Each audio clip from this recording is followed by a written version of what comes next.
Armando Hasuringan Biology and Medicine videos. Please make sure to subscribe.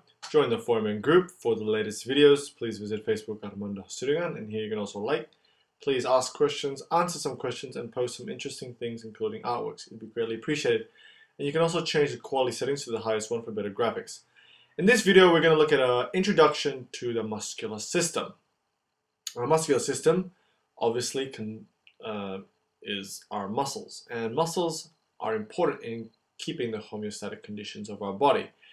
It's particularly important for us when we breathe, and also for movement, such as lifting weights, for example, or lifting anything.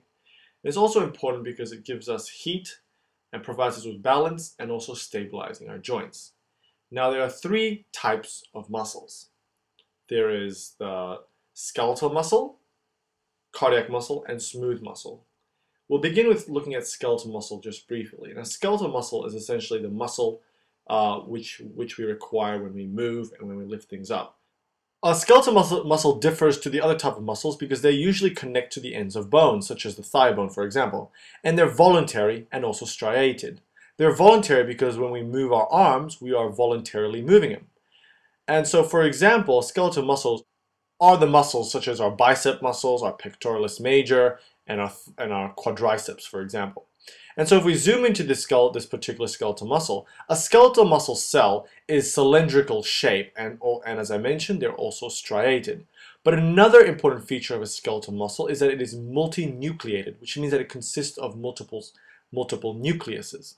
And this is what differs skeletal muscle to, for example, cardiac muscle, and the other one, the smooth muscle.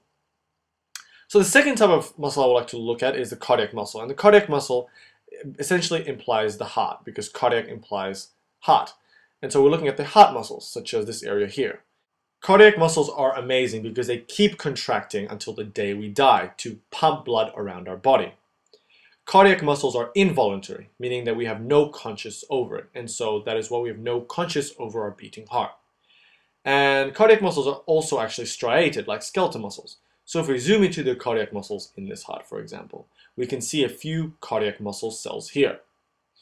Cardiac muscle cells are either uninucleated or binucleated in that they have one or two nucleuses per cell. And each muscle cell are separated by what's called intercalated discs, which help combine each cardiac muscle cell, as well as assisting in transmitting nerve impulses throughout the heart during contraction. The last type of muscle we're going to look at is the smooth muscles, and smooth muscles are found in the stomach and in the intestines, essentially the gastrointestinal tract, or GIT.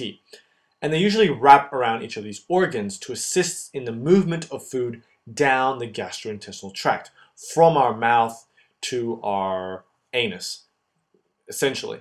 And this movement of food down this gastrointestinal tract is known as peristalsis, and this is assisted by the smooth muscle cells. And so as expected, smooth muscle cells are involuntary in that we have no conscious control over it. And what differs smooth muscle cells to cardiac and skeletal muscle is that they are unstriated. They contain no striations whatsoever. And so if we zoom into this part of the stomach, duodenum, part of the small intestines, we can look at the smooth muscles, and you can see that they're unstriated. They contain no striations, and each cell is also uninucleated in that it contains only one nucleus. And so, for example, this group of smooth muscle cells, they are in a relaxed position, and when they contract, what essentially happens is that they squeeze together, and when they squeeze together, this is what allows the movement of food down our gastrointestinal tract. And so that was a brief overview about the three types of muscles and the muscular system. Please click on the skeletal muscle link or the smooth muscle link to learn more about these muscles. The cardiac muscle link will not be available because we will learn about the cardiac muscle in the cardiovascular system, because the cardiac muscle has an important role in pumping blood all throughout our body. Hope you enjoyed this video. Please like, comment, and subscribe. Thank you all.